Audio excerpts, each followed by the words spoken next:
Hey everyone, my name is Maddie Fisher. I am a type 1 diabetic and also a Medtronic Diabetes Ambassador. And I wanted to do a little interview with my fellow Medtronic Diabetes Ambassador, Spencer. Spencer, why don't you introduce yourself to us? All right, I'm Spencer Bolesta, and I also live in Florida.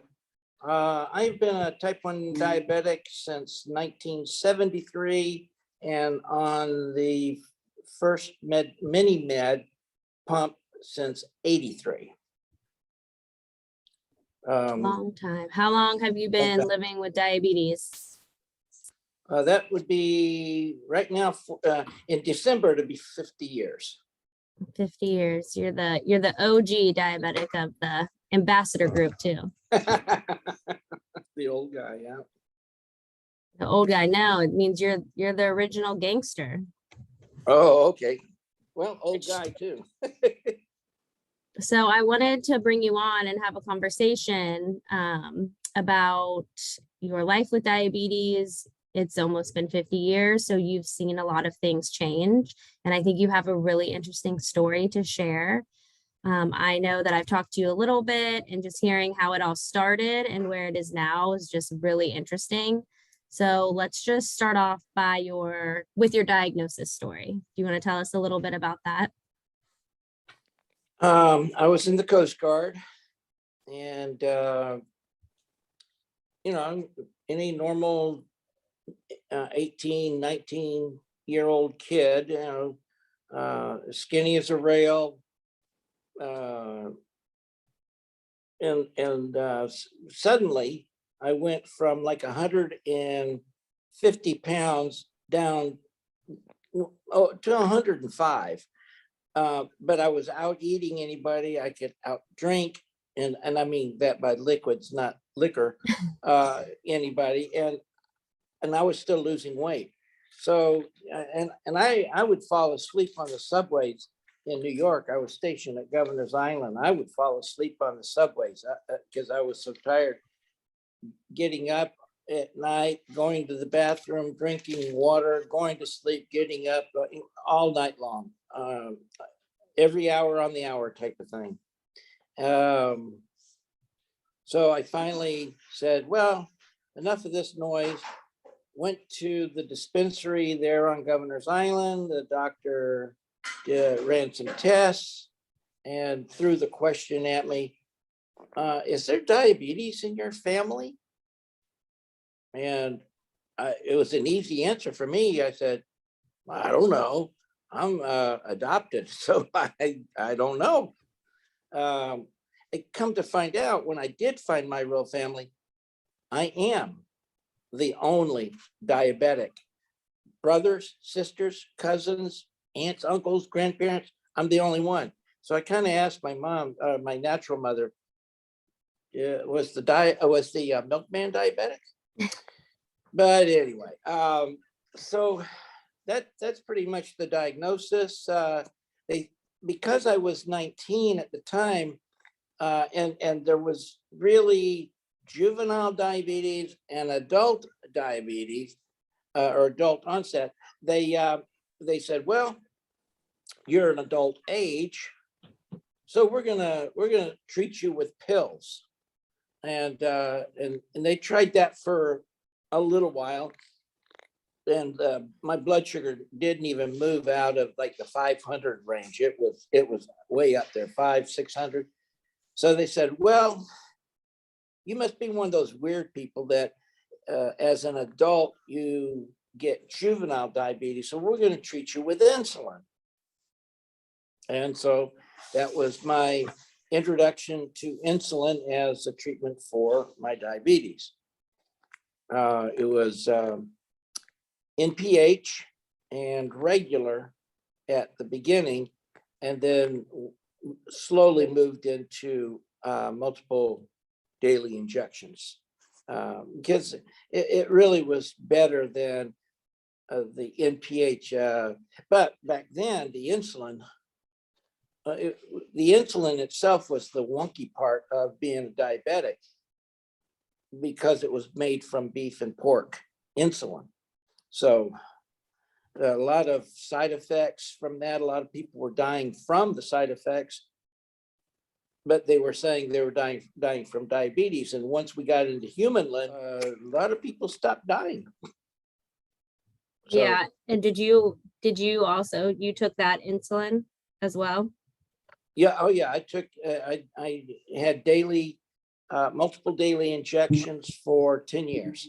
And the insulin that we used was the beef and pork insulin. And that's interesting because, a lot of people don't know that story. A lot of people just think that they finally discovered it and that's where it all started. And before that, maybe they didn't use the animal. So I thought that was really interesting. I learned that from you, actually. When you were diagnosed, how did they train you to live with diabetes?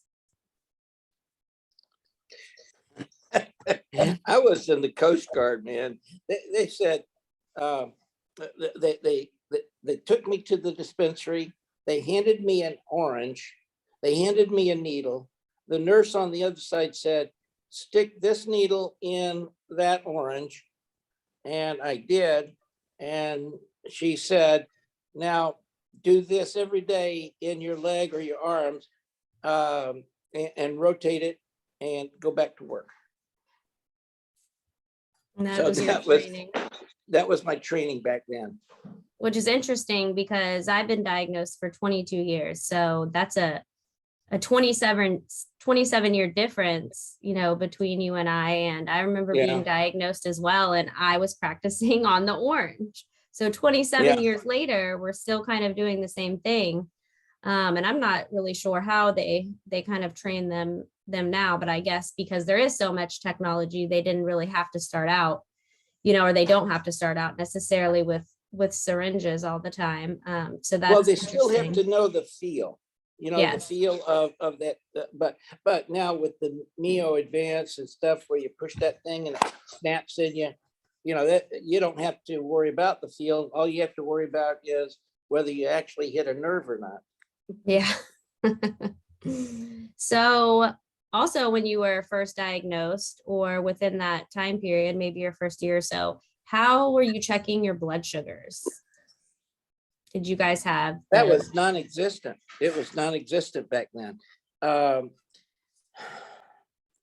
There was I can't remember what it was called, but I remember it was in a case about this big, about yay wide, and it had a roll of yellow paper in it, and you would pull that paper out and pull off a size of it and pee on it.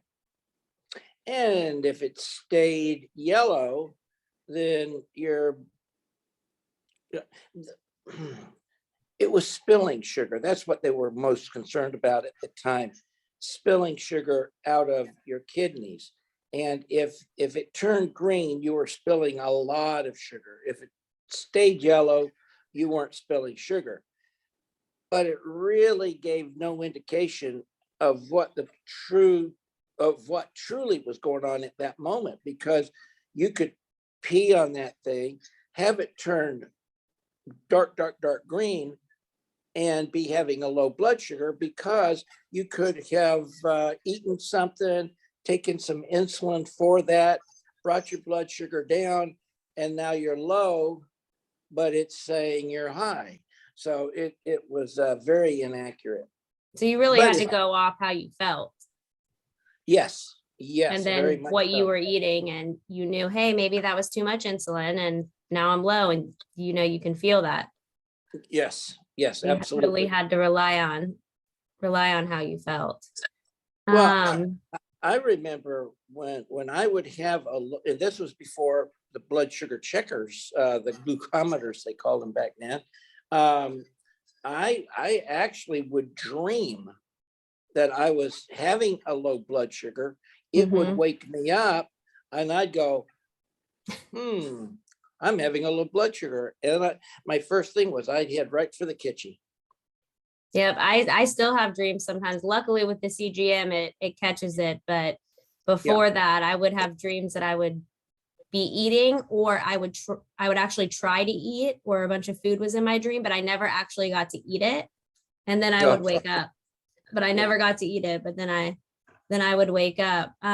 When you finally got, a blood kit, what was that like for you? And how long ago from your original diagnosis date, did you get it? Well, and I'm not 100% sure of the days of it, but I would say when we first got the pumps, I think they were also introducing at that time the glucometers, or the first ones. Now they had glucometers, but they were basically in the hospitals, like at the VA hospital. But at the time I was living in Alaska, and there was no VA, hardly anything in Alaska. So we just when we got the pump, Dr. Bonner said, oh, and by the way, you need to know what your blood sugar is in order to make the pump work. Not that there was any entering or anything, but you needed to know so that you could avoid the highs and lows. And back then, everything the CGMS does today, we actually had to do. The numbers and all the algorithms and everything we had to do based on what our blood sugar was. But I'll tell you what, as maybe wonky as the glucometers were by comparison of what they've got today, it was a godsend. It was awesome because, knowledge is king. I've always said that, even with all of this stuff, the more knowledge you can have with the pump, with the CGMS, with the process, with endocrinology, all of that stuff, it's all one wax. And the more knowledge you have, the better off you're going to be. Absolutely. So you're saying that you really didn't get the blood kit to check your blood sugar until you got your pump. And so Right. how many years was that after your diagnosis? 10 years. So 10 years you were almost done. Almost to the day. I got on the pump, or I got diagnosed in 73, and on the pump, well, maybe 11 months. And then on the pump in 83.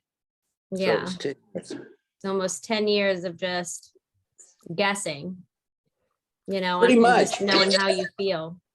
But that was part of the process. It wasn't, you said it earlier.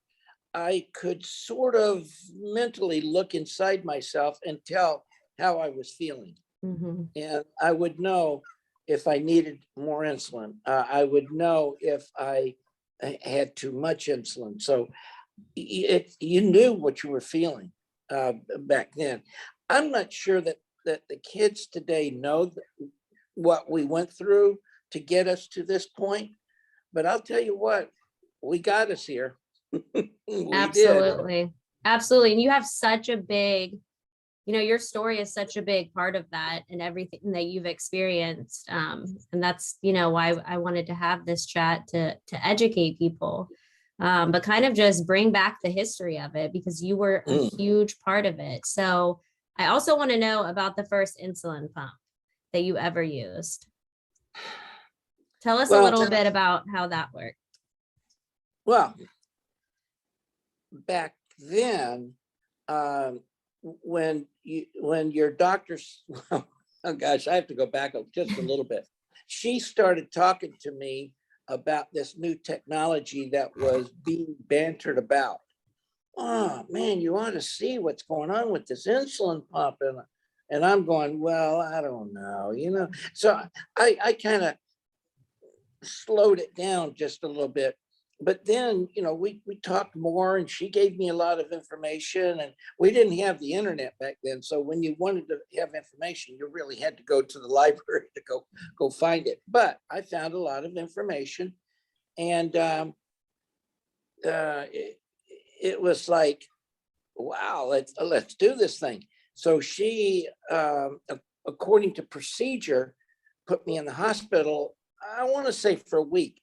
And it really wasn't anything to do with the diabetes or anything. It was more because it was such a new thing. And they wanted to track everything. They wanted to know how much I was peeing, when I was peeing. They wanted to know what my blood sugar was. See, that's why I think I'm very confident to think that we had the glucometers at the time, because we charted it. And now, soon thereafter, they came out with the normal or the regular test for the A1C, and I didn't know what an A1C was. It's like, okay, I know what my blood sugar is. I know what it runs about, because I saw the charts, but I had no idea what the A1C was. And the A1C really, when it first came out to me, when I saw it, I went, oh, this is great, because I hate to say this because I am a diabetic and I have been for a long time, but diabetics cheat. They cheat on their numbers. They cheat on what they eat. They do. They just do it. Yeah, you can't lie on the A1C test. You cannot lie on the A1C, because what would happen is the guys would come into the VA to our doctor at the time, and they would they check your blood sugar when you go into the doctor. Well, you wouldn't get another blood sugar check for 6 months. So in between, their blood sugar might be 500, 600, because they're eating whatever they want, as much as they want, all of this stuff. And I never did that. They could have checked my blood sugar 24/7 any day, and my blood sugar was going to be, unless I was having a high, but even back then, because my first A1C was 5.8. I think it then soon changed to go higher because they changed the algorithm a little bit, but it's been, for years and years, mostly around 6.2 to 5.8. But my last A1C was 5.4. That's amazing. Those are my goals. I've never been in the 5s yet, but you will. Yeah, those A1Cs, they were real numbers. I remember not checking my blood sugar for days, through my adolescent years. And then I discovered that the blood kits come with fake blood to test to make sure the strips are working. And that would give you a perfect number. So if I wasn't doing what I was supposed to be doing and taking care of myself, sometimes my parents would be like, hey, if you don't do this or this, you're not going to be able to go do this and this. And I was like, well, I'll just put this fake blood on here. And I sure did, because when they go through it, it was perfect. But guess what? You go to that doctor and they're like, why doesn't this match? And then you get caught. And now, so I got away with it for a little bit, but the kids today, now that it's on your arm all the time, they know, the parents know 24/7. So it's really, really interesting. So, okay. So tell us more about the pump. Well, like I said, they put me in the hospital, and I hadn't seen a pump. I hadn't even seen a picture of a pump up to that point. And it could have been this big. It could have been one of those things you wore on your back. I saw the experimental ones, but I didn't know what the commercial ones were. And the first one, it was bigger than the ones today, but it was doable. It came with a leather pouch type of thing that you could wear on your belt. And it was easy to get to and everything.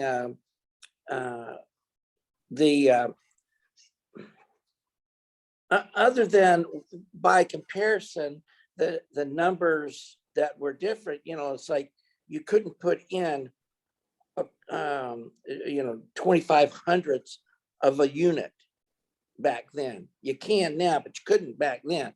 I want to say the best we could do was 1/10 of a unit. But that was still even better than when you would pull up your insulin and you'd be pulling it down. Let's see, now how much did I get? You'd be looking it through the needle and be pulling it down. You could never, it was always, like, if you're going to put in 20, put in 20. Don't worry about 21. Don't worry about 19. Put in 20. Deal with it. And that's what we did. But when they put me in the hospital, like I said, we charted everything. What I ate, what time I ate, when I bolused, they explained the basal. And they explained everything. And I've carried all that information with me all these years because it's the same. The bolus is the same. The numbers are different, but the idea of the bolus, it's still the same. The basal, it's still the same. And it's stuff that, again, I wish the kids could know just what we went through back then so that what they're going through today is so much easier. But let's see, what else? So you had the tubing, the insulin tubing. Yeah. How did you administer it? It was not into fun. your body? How did that work? Yeah. Well, of course it had the regular length, and it had a reservoir attached to the reservoir in the pump. You closed the door and you were good to go. But then you had to get the needle into you. But just imagine, let me get this. All right. Imagine your tube and the needle just went out from it about yay far. See, that's it. That was the needle. What you had to do, now it had a sheath on it, so it made it easy to be able to handle it.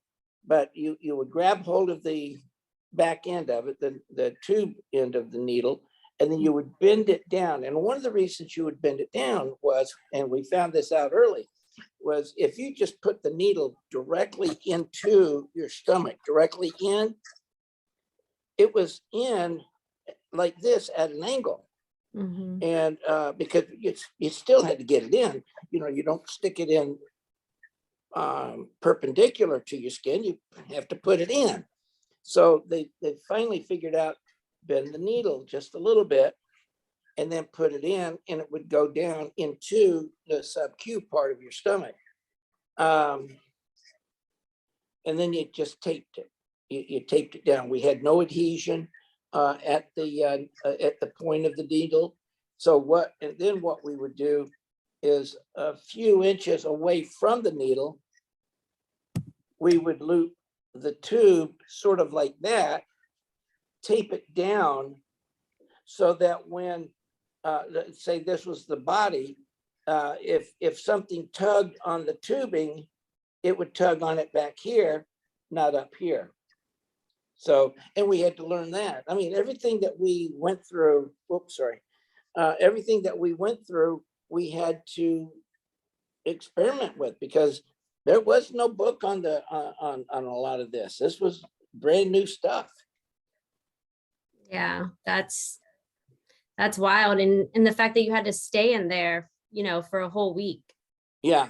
Now you get an insulin pump and maybe you train for a little bit at the office, but you're on your own after that. Oh, absolutely. Oh, just wanted to show this to you here. That's my Coast Guard cup. Oh, I love that. Well, thank you for doing that for all of us, because you were a huge part of where the insulin pumps are today, having to sit in that hospital and them trying to figure it out. And, we came up with the idea, early on of the manufacturers, bending the needle itself. So that way, first of all, we wouldn't have to be dinking with it. Because if you dinked with it, let's say it's straight like this, but then you bend it. Well, heck, if you bend it too much, you could break it, or you would cause a kink in the joint, And so the insulin wouldn't get delivered. You know, you'd be sitting there going, well, wait a minute, why is my blood sugar going high when I know I just put that needle in? I was going to tell you that I had a friend go in with me at the same time. He got on the pump, same doctor, same hospital, and everything. And we went in, and he thought the pump was the greatest thing since sliced bread. Well, yes, it is, if used right. He thought it was a cure for diabetes. It is not. It's never been, never really marketed as a cure for diabetes. It's pretty much just a better delivery system. He thought it was a cure. He went out 5 years later, he was dead, and he was younger than I was because Wow. he thought it was a cure. He went and ate a whole bunch of cakes and pies and candies and all that stuff on a regular basis, dead. So you Wow. still have to be diabetic up here. This is where you're diabetic. Yeah, sure, I know it's all down here, but you're diabetic up here. This is where you make the decision you're a diabetic. Yeah. And even though you have all of these things that can help us, you know, manage it, you still have to do, you still have to do the work. You still have to, you know, you have to watch what you're eating. You still have to make the decisions. Yeah, You know, absolutely. I know that I've had some discussions with diabetics, both ambassadors and just normal diabetics, and they say, oh, you can eat anything you want. You know, just live your life normal. And I go, no, no, no, no, no, no. You're still a diabetic. I don't care how good it gets. You're still a diabetic. So you can't go and do that stuff. You just can't.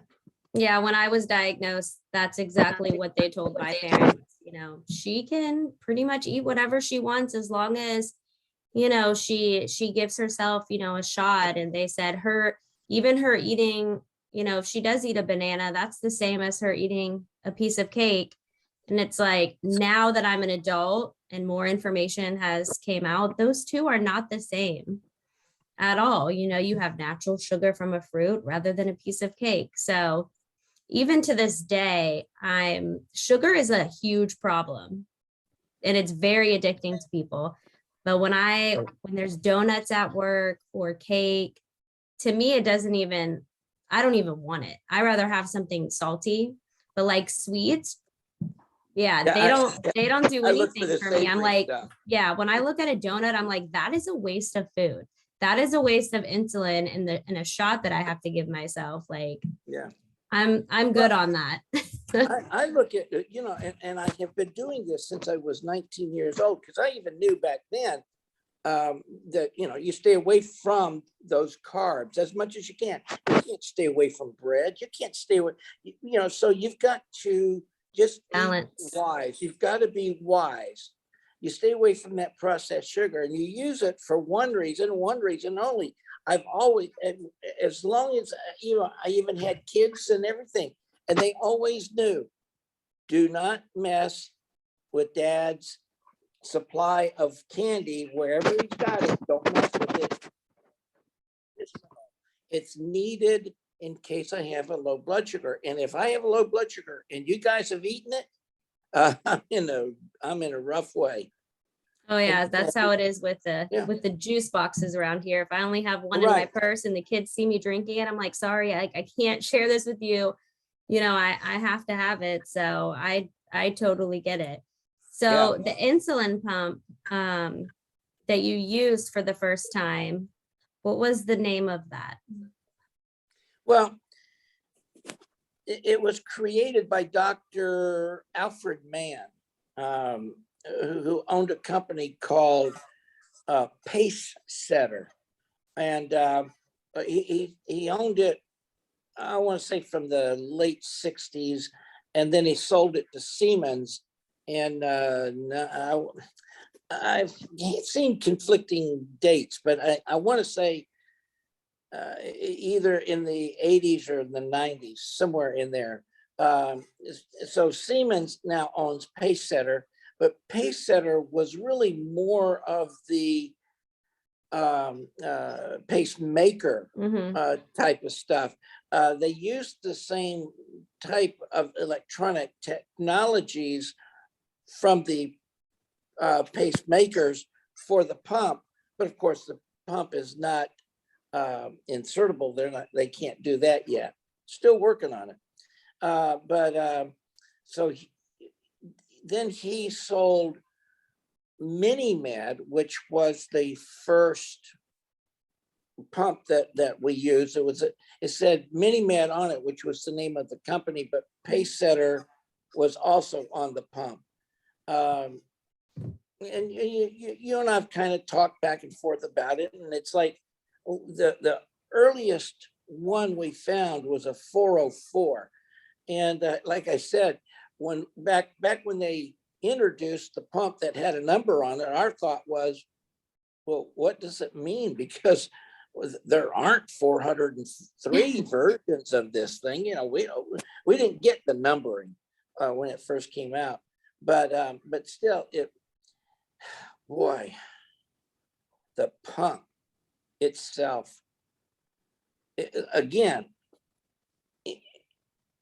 even though it was night and day, you know, the control was much better, still not anywhere near what we are today, but it was much better than shots. The pump itself had some issues. If on some of the pictures at the angle, you'll notice there's a line in the back and a little notch looking thing. Well, you could push on that thing and it would open a door in the back. And the door was shaped like this, so it would open, you know, on a well, it wasn't on a hinge. It was all plastic. The pump was plastic. So, you know, you open it and close, open and close, open and close. And eventually the little nipples that went into the little holes would eventually break off. And, you know, it's like, well, this isn't very good. So it was okay because we could still close the door onto the pump and then use the leather pouch. It was a good leather pouch. It wasn't you know, like a piece of faux leather. It was a good sturdy piece of leather, or several pieces, but it would hold the door closed. So you know, there was we at least had a little bit of time to work with it. So what we came up with, and I sent back to them the idea of put a metal hinge on the darn thing, you know, along the whole thing, because it was the door was about the size of the length of the pump. So you had to have a way to be able to close it without putting stress in any particular spot. So a full length hinge is what we came up with, and it worked. You know, it was let's see, and then So it went from MiniMed. it went from it was mini. It's always been MiniMed. If you look at our pumps today, it says MiniMed somewhere on it. You know, it says MiniMed down there. So it's always been MiniMed. So I got on the pump in '83. In 2002-ish, Medtronic bought the company, but it took them a few years to get into the flow of things. So I think their first pump came out in 2005. I'm not 100% sure, but I think it was the 508. I want to say that was their first pump. Now, some of the changes that they made when that door that we were talking about, that's you would drop the reservoir down into the pump, and it had two levers that worked together. One went in front of the end of the reservoir, and the other went behind it. And the one behind it was meant to push the plunger down so that it would put the insulin into your body. So it was actually screw driven. was a long screw in there, and that screw would screw and it would push the levers down, pushing the plunger down. Well, if I remember right, the 508 had the reservoir where you could screw it sort of in. So the it's kind of the same as it is today, where it goes down to the bottom. You know, you put the insulin in, you pull it all the way down, and it pushes it up. Well, it was internal this time, and it was, rather than it being a screw that drove the lever, it was like a plunger screw, and it pushed the plunger of the reservoir, giving you the insulin. And I think it was then that they started giving you the ability to have even the smaller increments of insulin, and that was And that was interesting. with Medtronic. It was when Medtronic took it over. Yeah. So, when Medtronic took it over and you still had your pump, were you still, and when the pumps would change and they'd come out with a new one, you would get one. And then, did you work with Medtronic and, with any feedback? Did they listen to you? 100% yes. When I would get a new pump and I checked it out and everything, I would always call Medtronic and give them feedback. And one of the reasons was because they were very receptive to it. And I would tell companies that I worked with, if you really want great customer care, if you really want great customer service, there's a company in Northridge, California called Medtronic, and they are the best, and still are. And I think that's something that has gone along with the culture, because everybody knows diabetes is not something you screw around with. All the meds that I take, and I take 572 pills a day. No, not really. No, I take some meds, but the interesting thing about it is any and all of the meds that I am taking, I could stop taking. I could stop taking them. I might have, some issues further down the road, but you know what? I could miss a day. I could miss maybe a couple of days. Yeah. Don't do that with insulin, man. You miss the insulin and you're going to be in a bad way. Well, that's one of the things that I think the people at Medtronic, customer care, the scientists, the electronic guys, everybody, they always know that this is a 24/7 deal, and it's critical. Whatever you do in your diabetic life is critical. Everything is. Absolutely. I totally agree. So that's kind of been your experience with them. Yeah. Up until they took over, and even today. I mean, right from the get-go, like I said, my first phone call to Medtronic was about the door.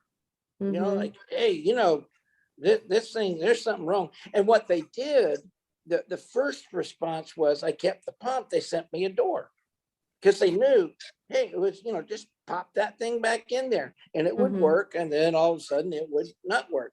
Well, then the other part was, this was the funny thing, was they fixed by putting the hinge, they fixed the nipple, the plastic nipple thing, but they forgot to fix the latch, and the latch was also plastic. And of course, like anything that whether it's metal or not, you close it, open it, close it, open it, close it, open it, and eventually, over time, the latch would, or the little snap would break, and so then they'd have to replace the whole pump.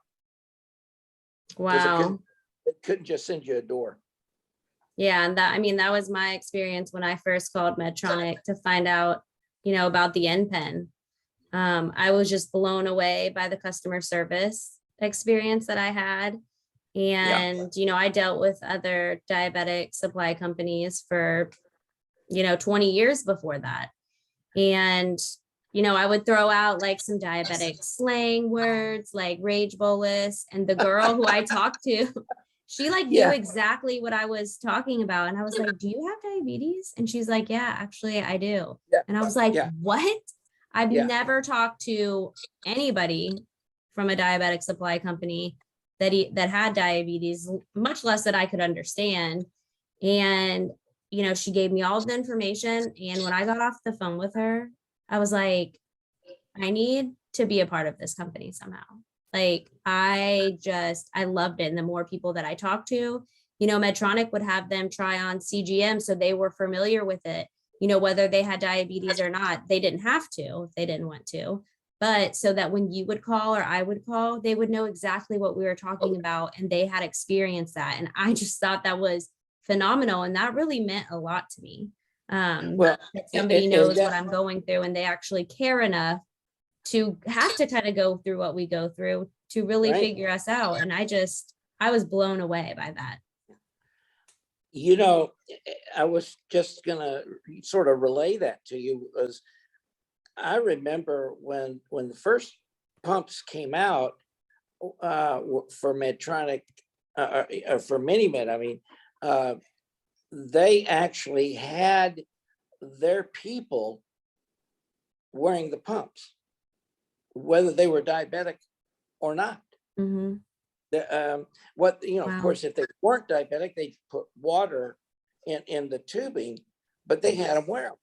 They had to deal with the various things that went on. You have a meal, take a bolus. You set a basal. Well, sure, it's only water, but you set that basal. Back then they had what they called profiles.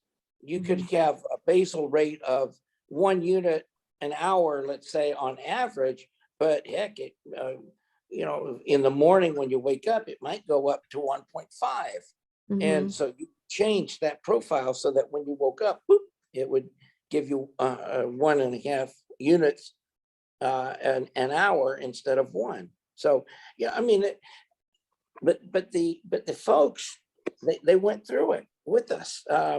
They knew what it felt like when they stuck themselves. They knew what it was to play golf or tennis or anything. Because I did. I played. I was the pitcher on my softball team in Temple Terrace in Florida. But when I went to Alaska, for some strange reason, I decided to be the catcher. And I'm wearing the pump. Yeah. And playing catcher on a softball team. And the guys on the other team, they don't care. You can't hold up a sign and say, "Hey, don't hit me, I've got a pump." You can't do that. Yeah. You have to, if somebody's going to run you over, they're going to run you over. But guess what? Not one time in all those years, not one time did I have a pump ever go bad because somebody ran me over. You drop them, any number of things. Heck, I had kids, I had pets, and the pump goes through certain ordeals of life just right along with us. And I never had a problem with life things. Generally, if I had to have a pump replaced, it was internal. It was an algorithm issue or something. And I've seen companies, I've discussed with them that, well, I use this product because it doesn't have a tube. And I say, well, really? Why? Well, because the tube gets caught on everything, and I say, yeah, and I still tell them to this date. I had a JDRF function I went to, and somebody said that thing about the tubes, and I said, in 40 or 39 years that I've been on the pump, not once, not one single time have I ever caught it on a door. Have I ever caught it on anything? I've never had it yanked out of my body, not one single time. And I've got, I had kids, I had grandkids. Like I said, I played sports, and not one single time. It was never, ever not even a small inconvenience. Never. Well, you're a unicorn, because I've had a pump before and I've caught it, or when I roll over in the bed, it'll just like fall to the ground. Playing basketball was really difficult. I, would have to take it out. And I don't use the pump. I use the Medtronic Pen. Right. So, But see, there were ways, but see, there were ways around it. All right. So you look at this pump now, it's got that little clippy thing on it, right? So when I sleep at night, I put it in my pocket, but I put the clip on the outside, and I don't care. I don't care which way I move. I don't care how much I move. If I go upside down, I even wake up sometimes and the pump is out just like that. This clip never lets go. And I know that there's been, a certain group of people who, for some reason, seem to have problems with the clip. And I've got a collection of clips, because each time you get an upgrade, you get a new clip. But it's like, I've never broken one. They're really durable, which is really, really good. Yeah, and they're really good. But see, the thing that some of the people don't realize is they're also made to break in a way. It's kind of like rope-a-dope. Do you know rope-a-dope? No. Okay. Muhammad Ali was probably arguably the greatest boxer that ever lived. All right. Maybe a couple others, but he as he got older, of course, the other guys coming after him were younger. And he got in this one match with Joe Frazier. I think it was maybe George Foreman, one of the two. Anyway, so he knew he could not outbox him strength-wise. So you know what he did? He let the other guy hit him and hit him. But what he would do is he would throw his arms out, let the boxer hit his arm, and he'd give. See, and when you give, there's no impact. So he's sitting there just taking all this beating. It wasn't hurting him a bit. It was tiring the other guy out. So he beat him in that match. But what the thing is this thing is made to rope-a-dope. It's made to break so that when something happens, it doesn't actually break. It will give if it needs to. Give. And that's important. And a lot of people, I don't know. I still don't understand how people get caught with the tube, and I don't know how people ever broke the thing. And of course, this week I'm going to probably yank the tube out, and I'll probably break the clip. If you do, make it known so we know. But I hope that you don't.